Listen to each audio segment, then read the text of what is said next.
Not often you see a traffic light right now in the middle of nowhere. Let me pull across over here. See it up ahead? There's some roadworks up ahead.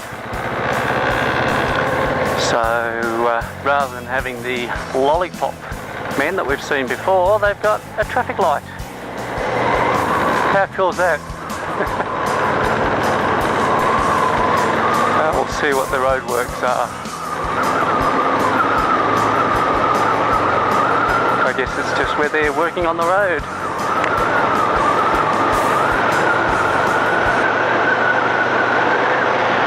Give you a bit of a view of the scenery that we're riding past at the moment.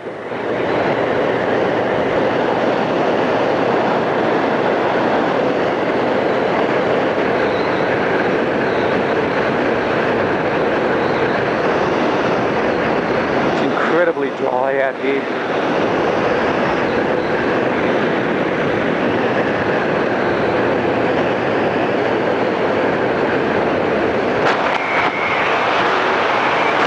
There's one of the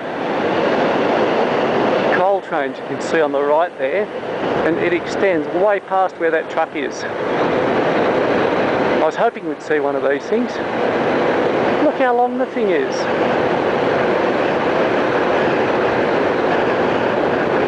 Some of them are over 1 kilometre long, 1,000 metres long.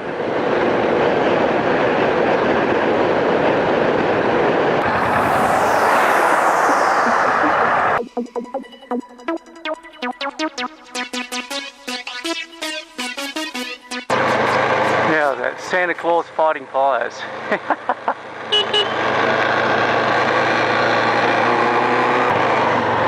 It's obviously a popular spot for the local bikies.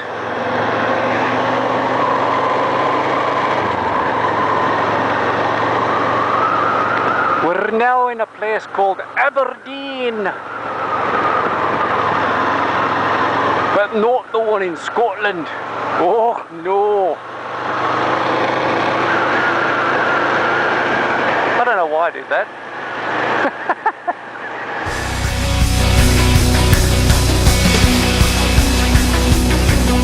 All my hopes and all my dreams, gotta lay them at your feet. 'Cause all I want is you. All I have is all I am. I surrender every part. Sorry about this, guys, but welcome to McDonald's in Muswellbrook. Here we are in sunny downtown Muswellbrook. It's about halfway through the return journey, and it's been going well so far. You, along with I, have seen the scenery change, and from here on the scenery changes even more, and the ride becomes a lot more interesting. We're going to have a look at the power station on the way down, some coal mines, and then the windy roads of the Putty Road, back across the Hawkesbury River and back home. So I'm going to just chow down into this stuff, give me enough energy to get me home, and we should be home in around about 4 hours or so from now. Hope you're enjoying the ride as much as I am.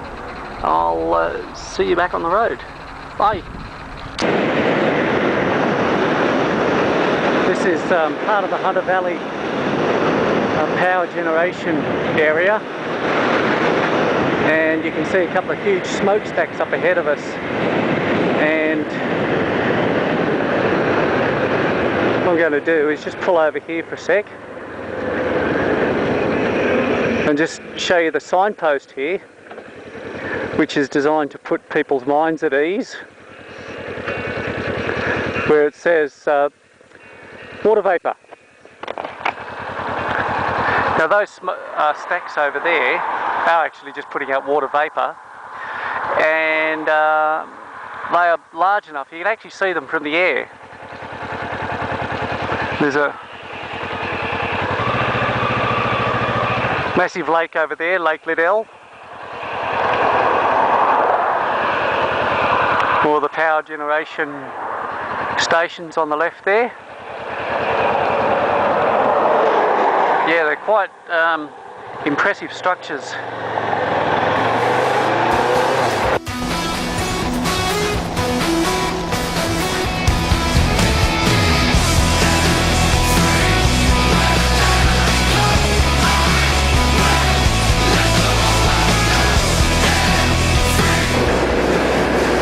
Always a pretty view descending down this hill into the town of Singleton.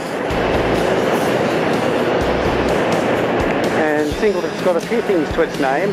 One of them is the Army training base, which this time of year is probably alright, but in winter it can be a pretty nasty little spot, shall we say. And in a little while we're going to see a few more of the coal mines that we went past a little while ago. Hopefully we can stop at one and just show you the size and the scale of these things. At the moment I'm standing in one of the many open cut coal mines in this area. We've ridden through or past a few on the way, but it's only when you stop and just see that the vastness of this, it's quite amazing. We've been through this area many times by car,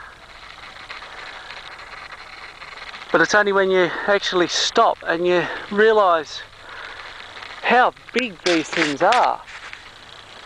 Now, this is just, as I said, one of many. There's another one the other side of the road, and if we have a look at Google Earth and scroll out now, we'll see that we're just a tiny little speck amongst many coal mines around here, and you can see how they've just ravaged the country or the countryside, but it's a very inexpensive form of power, and that's what we use at the moment, and it employs enormous amounts of people, and I think about 70% of the coal that we export goes to Japan, and we export billions of dollars in coal every year, something like $12 billion and 95 million tonnes.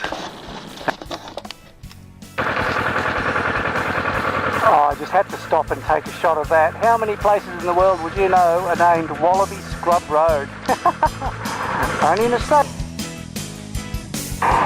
There we are, Route 69, heading down towards Windsor. It's also known as the Putty Road. So you can see those hills off in the distance there. That's where we're going.